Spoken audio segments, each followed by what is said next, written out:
Welcome to my channel. This is one for Azazel. Let's talk about logical fallacies and the Watchtower Society. So I'm just looking through one of their publications, Pure Worship of Jehovah Restored at Last. This was released in 2018. There's quite a few things that bother me in this spiritual gem. I was reading through a paragraph and I just had to read it over and over again because it didn't make sense. They seem to be rejecting antitypes but embracing them at the same time under another name. But I just couldn't put my finger on what they were doing at first, and then after analysing it a bit more closely, I realised what they were doing. So under fulfilment, so this book looks at how Ezekiel was supposedly fulfilled partially on Israel and how it may have modern and future fulfillments on Jehovah's Witnesses, of course, because they're the true religion. So let's have a look here. It says under fulfillments, so prophecies related by Ezekiel sometimes have more than one fulfillment, according to the Watchtower. For example, the prophecies of restoration had a limited fulfillment when God's people returned to the promised land. But as discussed in chapter 9 of this publication, many of those restoration prophecies have a fulfillment today and will again be fulfilled in the future. In the past, we have viewed a number of elements in Ezekiel's prophecies as the basis for a type-antitype fulfillment. This publication, however, refrains from describing any person, object, place, or event as a prophetic type that has a modern antitype, unless there is a clear basis in Scripture for doing so. Rather, it will point to the greater fulfillment of many of Ezekiel's prophecies. So, on one hand, they're rejecting type-antitype fulfillments, but on the other hand, they're going to look at greater fulfillments, which, when I looked it up in the dictionary, are pretty much one and the same thing. So what's going on? What are the Watchtower playing at here? I just read this over and over again to try to see whether there is a legitimate difference and whether this makes sense, and it just doesn't make sense. So when you compare the box 16A on page 174, they talk about another antitype that they used to teach when I was in the religion when I was a kid, but they moved away from it now. So they always used to say that Jerusalem, when they were unfaithful, so when they turned to idolatry, were the type of the antitypical Jerusalem, which was false religion or Christendom. So it says, however, in recent years, our publications, including the one you're now reading, have not taken the type-antitype approach to prophecy, except where the Bible provides a clear basis for doing so. Is there a solid scriptural basis for referring to Christendom as the antitypical Jerusalem? No. Well, when I was in the religion as a child, the answer to that was yes. So how can the Bible, which supposedly is Jehovah's word, never changes, how could that have changed? How could the clear basis for saying the answer was yes to that question now be no? Can't be very clear, can it? But this is what the Watchtower has done over the years.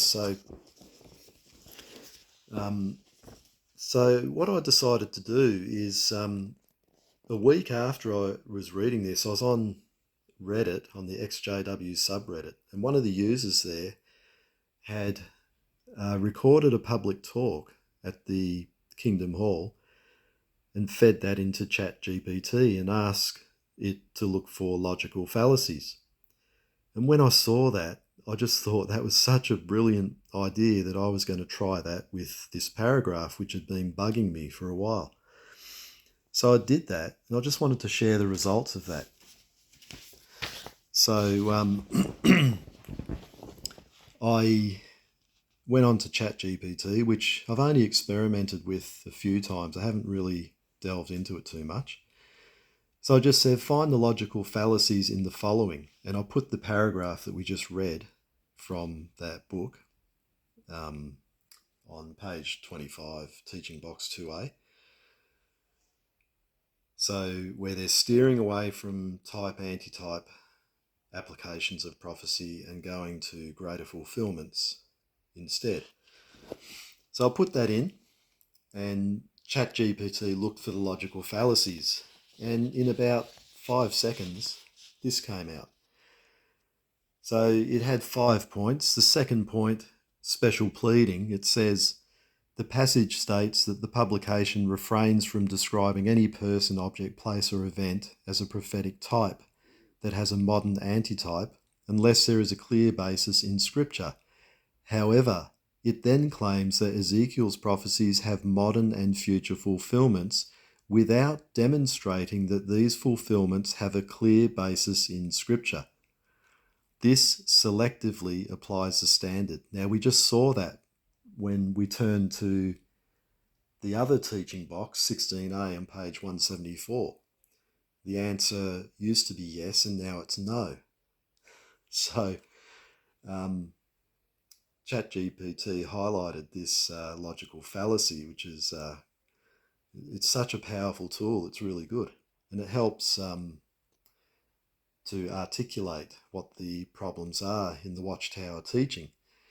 But the other point I wanted to hone in on was a fifth point on false dichotomy. It said the passage contrasts a type-antitype fulfillment with greater fulfillment without clarifying whether these are truly distinct, or if the greater fulfillment is just another form of antitype reasoning under a different name.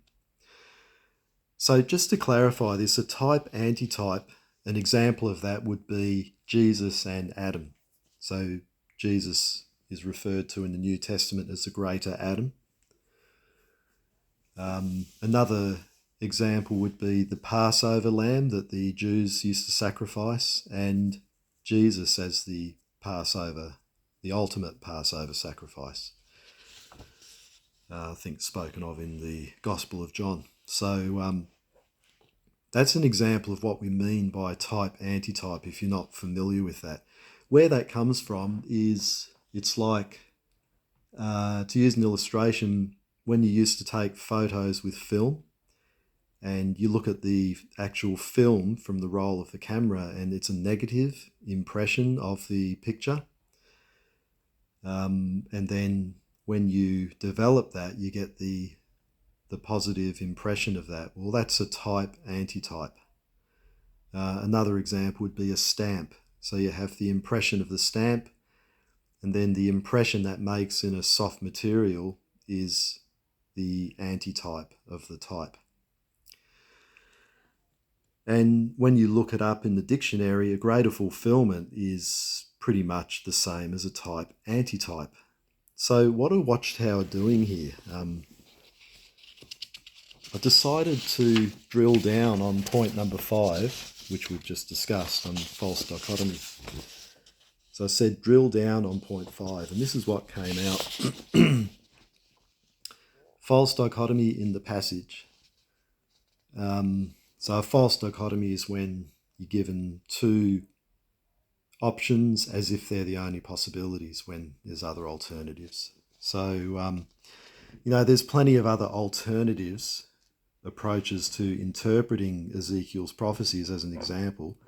You could say that there's just literal fulfillment, that there's only one fulfillment and that's it. And that's a perfectly logical and reasonable approach, unless the Bible indicates that there is a greater fulfillment, as Watchtower said, and which they just selectively apply. It could also just be a symbolic or allegorical interpretation or a context-driven interpretation, where the literary context determines whether it was meant to apply beyond its immediate time frame. So, but in here it says the passage distinguishes between type-antitype and greater fulfillment, as we've mentioned. And then it says the passage seems to frame these two separate approaches, implying that the rejection of type-antitype means the acceptance of greater fulfillment. However, this creates a false dichotomy because there are other possible approaches which we've looked at. And it does this without justification. So I made a few interesting points over the page here. It says it assumes greater fulfillment is the only alternative when rejecting type-antitype interpretation, ignoring the other ways as we discussed. But this is the main problem. It does not provide evidence that greater fulfillment is a distinct and valid method rather than a rebranded form of type-antitype reasoning. So I think ChatGPT has hit the nail on the head here.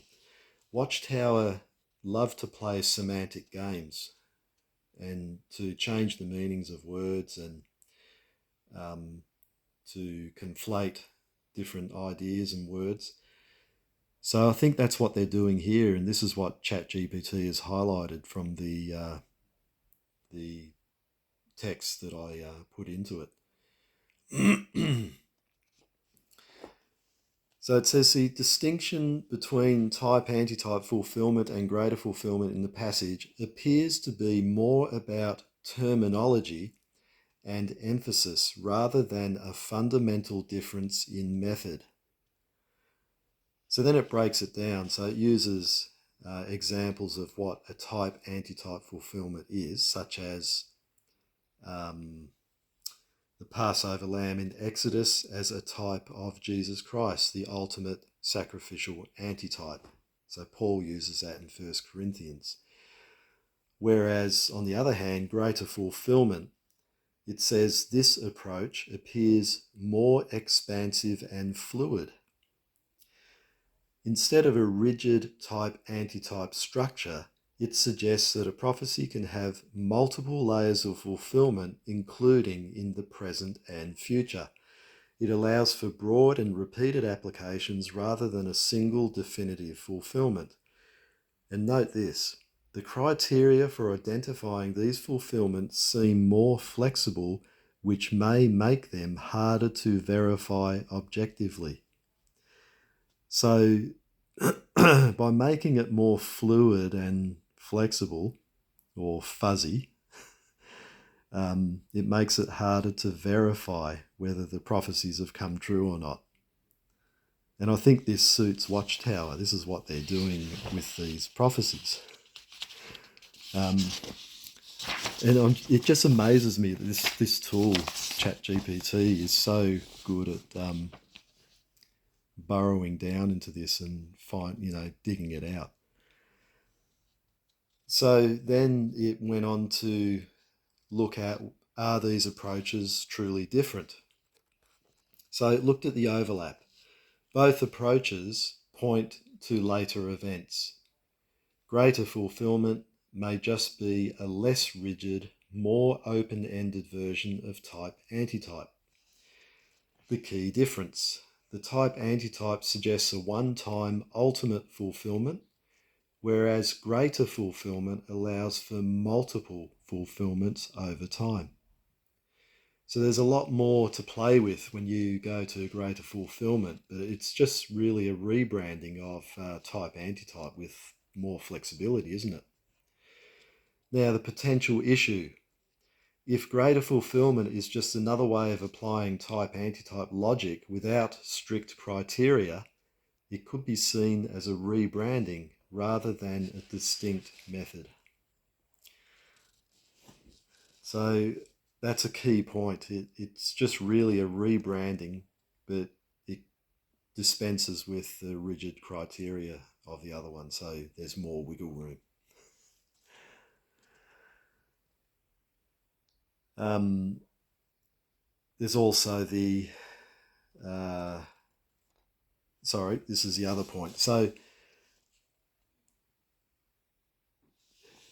what I was thinking then, and this is a point I've always thought when I've looked at Watchtower material, I've always thought, are the Watchtower Society deliberately trying to mislead Jehovah's Witnesses, or is it just because they really sincerely believe it and they're just teaching that because that's what they believe? So I put that into ChatGPT. I asked the question, are the logical fallacies in this passage a deliberate attempt to mislead the reader? Now, the answer I got was quite balanced, but very revealing. It gave three possibilities. So the first one was unintentional bias. The second possibility is persuasive framing. And the third one, deliberate ambiguity to maintain control. So we'll look at the first one. I think it's a combination of these three things, actually. So I've just highlighted the key points. They obviously, the Watchtower, have pre-existing beliefs that they are the true religion and they're a restorationist religion. So the prophecies about restoring Israel also apply to restoring true worship in modern times in the form of Jehovah's Witnesses. So that's their pre-existing belief. And it says here in the last paragraph, the false dichotomy and equivocation may simply reflect an internal assumption that their method is the only valid one. Well, Jehovah's Witnesses believe that the governing body of Jehovah's Witnesses are the faithful and discreet slave that were appointed by Jesus Christ in 1919. Now, it says that in the publication that we're considering. So, of course, they believe that their method is the only valid one because they believe that they're being directed by Jehovah and that they're the channel that Jehovah is using to communicate truth to his followers. So we got unintentional bias. Excuse me. So I think it's a combination of these three. So the second one is so rejecting the type-antitype while accepting greater fulfillment. They're rejecting one on one hand, but they're still using a similar approach with a different name. So this could be a rhetorical strategy to maintain authority while appearing to reject speculative interpretations. So, of course, they want the followers, Jehovah's Witnesses, to not speculate about these things while being free to speculate about these things themselves, the governing body, that is. So to be able to be free to do that while saying the witnesses aren't allowed to, they have to maintain their authority over them. So that's another reason why they use this approach, I believe. They want to maintain authority over the flock of Jehovah's Witnesses. Now, the third possibility is a little bit more sinister. It says deliberate ambiguity to maintain control. So the second paragraph, it says, by not clearly defining criteria for when a prophecy applies today or in the future, the interpretation can adapt to changing circumstances without being falsified. So, as we said before, they've given themselves wiggle room to change things when they don't happen the way they said they would. So the conclusion that ChatGPT draws from this is likely not overt deception, but a strategic approach. So it's a strategic approach by the Watchtower to maintain control and to avoid the accusation of being false prophets, which they really strenuously deny, but they've acted like prophets for over 100 years now. So it's interesting, goes on to say it's more likely that the fallacies stem from ideological commitment and rhetorical framing rather than outright deception. Now, I would agree with that. I don't believe it's outright deception, but they have a commitment to their teachings, and they want to maintain that authority. It says, however, if the ambiguity is intentional, it could serve to preserve interpretive authority by keeping prophecy open-ended and adaptable. Now, the Watchtower have learnt hard lessons about this in the past by predicting the end in 1914 and 1975, among many other dates, 1925. They've been burnt in the past by that, and they still want to maintain their authority and control, so they're making it more open-ended, because the end has, or this system has gone on a lot longer than what they believed it would. I remember when I was a teenager in the mid-90s, I was told that I wouldn't finish high school, and or in the early 90s rather, and here I am. I'm 50 years old, so the Watchtower predictions were wrong on many occasions. So ChatGPT is a very interesting tool, and I just wanted to share what the results were of that. So the Watchtower, my conclusion is that they are trying to maintain control, and they're playing semantic word games so they can use the prophecy of Ezekiel to keep Jehovah's Witnesses in a state of suspense, thinking that the end is imminent and that they are God's true religion and that the end is coming soon. So that's what Watchtower are doing. They don't want to let their slaves go, so they're using fear and their authority. They're wielding that over Jehovah's Witnesses. They're allowing themselves to speculate about these things, changing their minds all the time about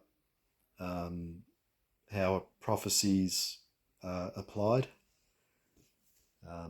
inventing cases of clear indication that it should be when there isn't one, and not even explaining that, just to maintain control. So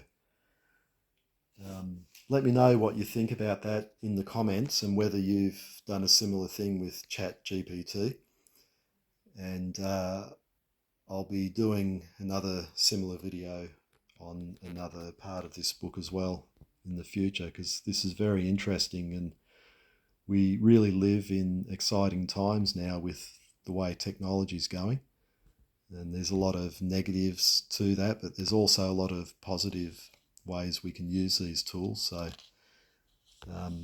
keep researching, stay clear of the Watchtower, and thanks for watching my video. I look forward to your comments. This is one for Azazel.